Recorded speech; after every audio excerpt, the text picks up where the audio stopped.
fortunate to have Roger Fletcher, who's the Director of Fletcher International Exports Proprietary Limited, and I'm sure most of you would at least be somewhat familiar with Roger's story.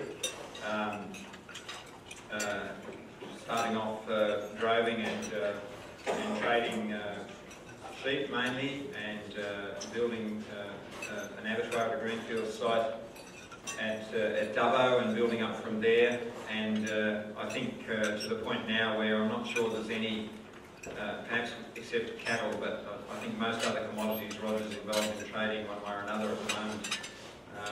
And it's a wonderful life story, and I've always had an enormous amount of admiration for the way he's gone about it. I think there's a lot of lessons there for a lot of people in agriculture about the opportunities that exist and the way to go about it. So without further introduction, there's a full biography of Roger in your program. I won't go through that again. I welcome Roger Fletcher to the stage, and we look forward to his address to us this evening. Thank you.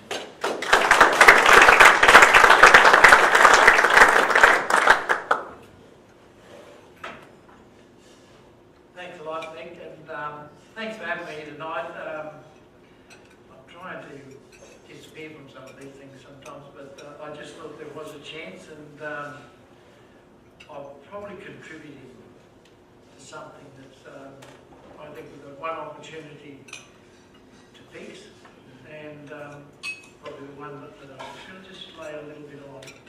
But we'll go through where we see the industry going. I don't want to talk about the past. I'd rather talk about the future and where we're going, and I think that's the most important thing. Probably the one thing I see an opportunity for government right now, that we can make a change, and that's in drought aid. I think, yeah, keep the drought aid going, but you've got no droughts in Australia. This is the greatest opportunity for the government to come along and prepare for droughts, give money to prepare for droughts, and this is the greatest opportunity for regional towns to not disintegrate when they have a drought, because people can continue on. And it's probably the greatest contribution to mental health. Because if you've got water on your farm, so many farms run out of water, and that should not happen. And in New South Wales, we're going to supply water to every little town, and you know, I've been involved in that, so I know it goes, and I can't see why any farm should not run out of water for drought. And the same as if they've got feed. It gives the person some encouragement that they can survive, and they'll go to bed and think, yeah, they've got a chance tomorrow, it might rain. But that's one thing, and I think that's a great opportunity we got. I'd just probably go through where we are in the industry, and by the way, on droughts, I wouldn't be here today without droughts. When I was 6 or 7 years old, we were minding sheep on the stock routes, and my father always run too many sheep because we had the stock routes beside us, and when we changed farms, the old man said to me, he said, oh geez, I don't know, we shouldn't buy that farm, there's no stock routes beside us. and then you have a look at the stock routes today, what a tragedy. They closed them down, won't let you use them, and the greenies, I wish them all well, because we're going to have massive bushfires. Here we've got the greatest fire hazards on the sides of the road where we won't let any stock things. So the people in Sydney telling us how to manage our farms. I think that's, we should be stronger than that. I know I can help the people in Sydney in one issue. It costs a couple of dollars to grow a gum tree, it costs $6,000 to cut one down, and every time there's a bit of a storm goes through Sydney, the media, all they got is people cutting trees up and where they knock down houses and things. So we could help the greens in that case. But just going through the meat industry and the wool industry, where we're going and where we've failed. I think the biggest failure we got is when we think we're not getting enough for our product, and we say, well, we're not going to take that price, we'll store it. And I can tell you, every time in my life that I've done that, I've lost. Keep selling, tomorrow's another day, because when the seller becomes the buyer, beware. And we've seen that in sandwich industry. We can't. You can look at the wool industry. It crucified the wool industry for 20 years after we had all that wool in the stockpile. Because you keep producing it, you've got to sell twice as much. We did the same with the lamb industry in New Zealand. We paid them back anyway. They wrecked our lamb industry, we wrecked the wool industry. And you know, you can look at any industry where you start putting products away. We're very lucky in the meat industry. It's a perishable product with a use-by date now, and you can't put it away very long. So the markets rise up and down a lot quicker. You know, I know, Mick, you got your issues with ACCC, etc. on markets. Well, I can tell you, if you can work out how much we're making out of our meat and byproducts every day, we're a genius. Because I can hardly work our own out. It's an amazing system today where we're virtually throw nothing out, we can pack everything, and we've got a market somewhere in the world that we've got a customer that wants to buy it. And all we are is bringing raw materials into place. We chop it all up into bits, hides, skins, wool, runners and things. And so to work out a value which each plant is, I think, you know, we've come to some great times what we've done. We had governments build all the abattoirs. What money did we get back from the abattoirs? They all failed. They all was distress for the people, lost their jobs. Run by councils, governments can't run businesses, and they should not be in business. There's no way they can compete. It is proven with abattoirs. There was 47 council and government abattoirs in Australia. Today, how many? You had 1 million operators there, and you thought if you got 20 buyers in a sale yard buying the one sort of product, you're going to get more money for it. Completely not true. Because of those 20, it's got to be resold again. So there's 3 or 4 maybe that's got product stuck in store, you know, got too much stock, so they've got to undercut, pulls the price back. Someone's out of money, he's got to sell it. And then there's another one that's a market. So having too many people buying the product, you think you get more money, you get less. That's been proven. I worked when we went to Western Australia, the sheep over there, the mutton was making $5 a head. Today it's $100 a head, lambs are $120 a head, and they were $20 when we come there. And it didn't work. So you really got to look at what it is. The other thing that's changing in the industry is by not having as many companies there, the company brand is absolutely important. And I would say our best asset is the company brand. The other thing that's happening around the world, and especially in places, especially in America, China, Japan, is the story behind the product. I know a lot of it could be a load of bullshit, but it sells the product, and people want it. When they're going in to buy something, they want to know what it's about, where it come from. And it's a big change in the world. When we first started, I started killing 300 sheep a week. One day I dreamt I'd do 1,000 a week, and today we can do 90,000. But the interesting thing about that is we were virtually doing carcasses. It all went to the major countries in those early days, Japan, Russia, Egypt, Taiwan, where they were boned out, in Korea, and sent on to Japan. Today we're in so many markets around the world. those days we were virtually selling to traders, brokers, and then it went on to he'd sell it to another distributor, the distribution went on to any. That market's absolutely changing to where we're extracting to packing on the plants to the customer. And that could be an airline, cruise ships, supermarkets, or further manufacturers and that sort of thing. The market's just completely changed, and we've got to do a lot more work in the plants. Our labour force today is, I think we've got to give real credit.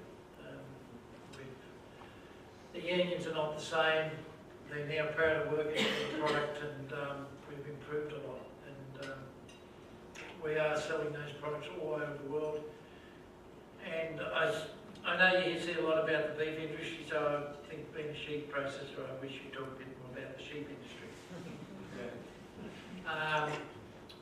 First of all, we look at the free trade agreements around the world.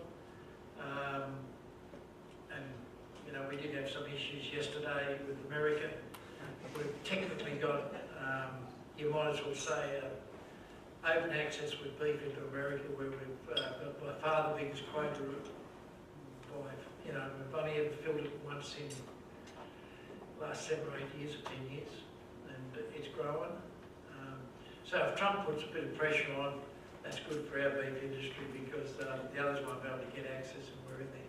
With sheep meat, we've got no tariffs. It's an open market. It's a growing market, and people are really looking at. It is one of our growing markets of lamb, and people want choice of eating, and they might only eat 2 meals a year, but it's something that they can eat. Interestingly, you know, you try to fly on aeroplanes today, there's always lamb on the planes, on nearly every plane. Cruise ships eat it because they want to give people a different product. And that's changing, and we've got to pack to those sorts of things. We're mechanising to do that.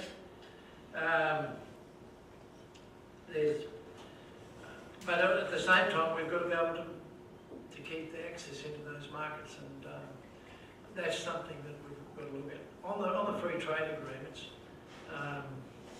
I think that the government in the last year or so had to be commended, where we got free trade agreement with Korea, and you say, oh well, that's got nothing to do with the sheep industry. Well, that's not true.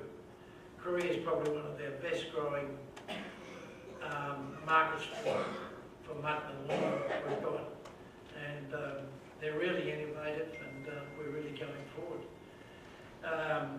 Japan, we've always had a free trade on sheep meat into Japan, but it's great for the beef industry, and it is an old economy, and we are in a better position than our competitors. With China, I think that was our biggest win. Unfortunately, we were asleep at the wheel for 8 years, and New Zealanders don't pay any tariff, and on sheep skins and sheep meat, we still pay about a 12% tariff. Now that's a tariff on the gross amount, not the price we pay for a lamb.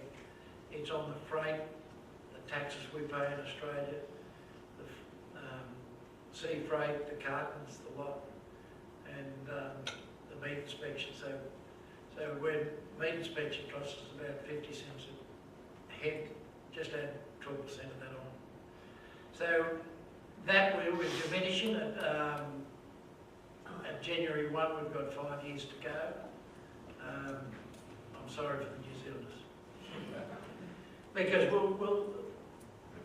we are, and anyone thinks we're not more efficient, and let's compare the two countries together. New Zealand is made up of cooperatives, and we are made up, and I'm talking the sheep meat industry, of virtually mainly family companies that we fight like dogs. We've got no friends for the stock, and why is that? The plants today, when there were council plants, as soon as you're losing money, you just closed down, let the council lose its money. We had, and the beef plants were seasonal. today to keep your staff together. Workers today don't want to travel. So we've got to keep the plants going open over the year. And there's 3 or 4 months of the year you're burning, but you know you've got to ride through that period. It does make you more efficient, and because our labour force is really our best asset, and our customers. Today, as I said, we're not selling into bulk things anymore. We're serving customers that we've got to serve 12 months of the year, and you've got to run under hard and lean all the time. So, Mick, I don't know how you're going to work it out the other way. It's an interesting thing. Quite frankly, our doors are open for anyone to have a look at how we can do it better. I'm always asked questions and asked for better advice. Probably one of the great things we've done in the meat industry in the last 10 years is our quality. Because we put our brand on the product, and it's not public side of brand. You know, we just don't sell beer, we sell brand, and it's conscious that we've got to build a better brand, better quality, and you can live and die by the brand. And so that's, we don't need government standing over us telling us we can't put lamb in with mutton or whatever it is. We know what the customer wants. Leave us alone, and if you want to destroy your brand, you can walk out in 12 months. People are smart today. The consumer's more concerning, and I think we've come a long way. Some of the other great things we've done in the sheep industry is we can virtually, a farmer can sell his lambs from 15 to 35 kilos, and we've got a market for them around the world. We're not going to go out and tell you what lambs you should be breeding. You breed them right for your farm, what suits your farm, and you'll get the best market. It's pointless trying to grow top sucker lambs in a farm that's not going to have suckers. And maybe it's the right farm that will have wool cutters and sell branded lambs at 12 months old. Or they'll sell them at stores at 4 months old, and they'll either go on a plane to the Middle East, or they'll go into a feedlot or something like that and grow out. And just on the lambs that's going by air, no one talks about the statistics, but in 2004 there was 4.1 million sheep went out live, and there was 250,000 went out by air. In 2014, there's 1.9 million killed by, went out live, and there was 2.5 million went by air. That figure never shows up. So the most important thing, we're serving the consumer in the Middle East. He wants light lamb, he doesn't want your bloody old tough weathers. The market's changing in the Middle East at a dramatic pace. Each of the big supermarket chains in Europe knocking each other down, trying to build supermarkets. By the way, they're glutted, there's too many of them, but they wanted to play for position. And today, the Middle East young people wouldn't know anything about killing the sheep in the backyard. No different when I was living in Moree.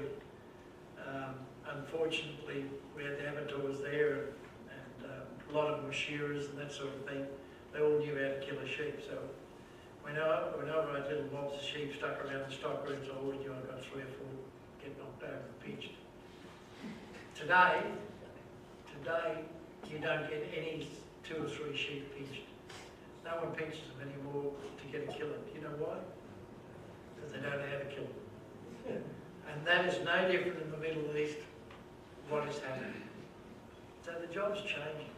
The young people want to go to a supermarket and they're buying fresh meat. We perfected where we can do it by sea freight or air freight. We've been endowed by Middle Eastern planes coming in and giving us huge cargo to go into the planes, and we can drop them in within 24 hours into, Bahrain, Qatar, Dubai, Kuwait, Abu Dhabi, and it's amazing what's changed there. So let's give the farmer a choice where he wants to run his farms. There's the next market where we've really got the heavy lambs, where we've taken them into many different cuts, and we've got some problems with heavy lambs because the cuts are too big. So we'll be defining it back to where we make small cuts out of them. We take legs and cut them into 4 or 5 pieces, take special cuts out of them. We do a lot of eye-line special racks to markets, and so the markets, instead of being a commodity market, I was just saying when I first started, merino lambs were worth about $2 a head, and there were side lambs sold in every supermarket, and that was the cheap meat that no one liked because it was cheap. No different today. Chicken is getting cheaper and cheaper, and people get sick of it, and it's no good because it's cheap. But maybe it's worth more money, but they do add a lot of water with it. But today, lamb is a delicacy, and if you know how to cook it, we've probably been lucky around the world that the Chinese cook it different completely to the French or the Germans or the Americans, and so you don't change people's cooking habits, but you do learn a lot from it, and you can even look at rams.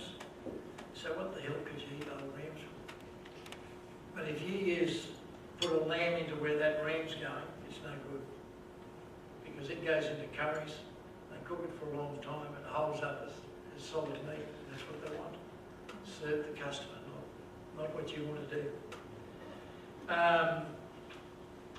With our, probably I'm rambling around a bit, but with our free trade agreements, we've still got a lot of work to do. And I hope that the foot doesn't come off the accelerator, because India on sheep meat one day will be a phenomenal market. It's and naturally I'm not going to get any help from the beef guys. India's coming along at a rapid rate, even though Australia hasn't worked real hard on our relationships with India. It's going to be a driving force. We did, I don't know, $80–90 million worth of trade in there this last 12 months. We've got no bad debts. That was all cheap peas and wheat. But so it can be done. We can put cheap meat in there, but there's a 35% tariff, just about wipes you out. But there's an opportunity there. There's an opportunity in all those Asian markets, and probably the toughest part of that is getting in there, managing the banking, managing the rewards, and the transport. It's hard going, but I think there will be some rewards at the end. But unfortunately, a lot of people see it too hard. We're taking up some of the challenges in some of those countries. I see it's a great opportunity for Australia, and it's one that we can really move forward. The lamb industry is different to the beef industry. We've really got one competitor in the world, and that's New Zealand. New Zealand's numbers keep coming back. They've gone more into dairy, and they fixed that up too.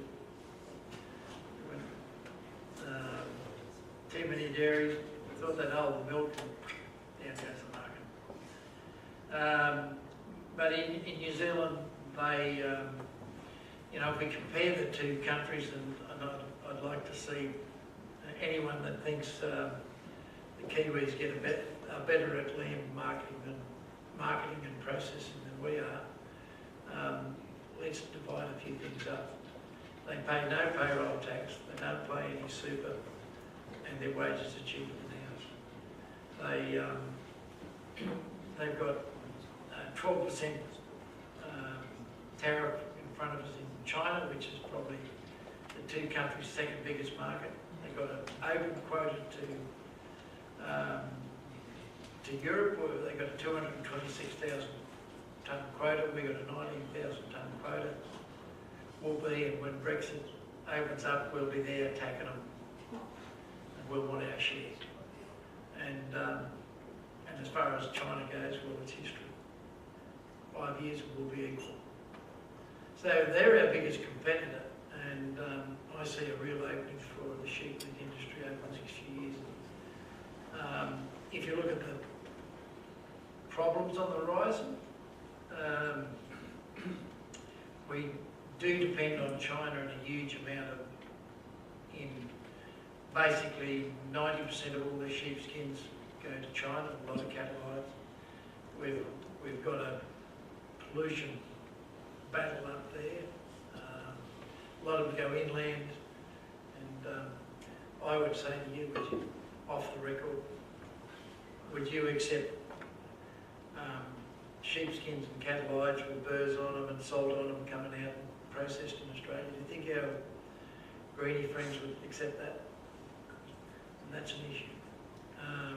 So we'll have to find other places to go, and I see that's probably one of the battles. We do all our sausage skins manufactured in China, all our wools manufactured in China. And what an interesting one is the wool industry. We go back to the 1990s.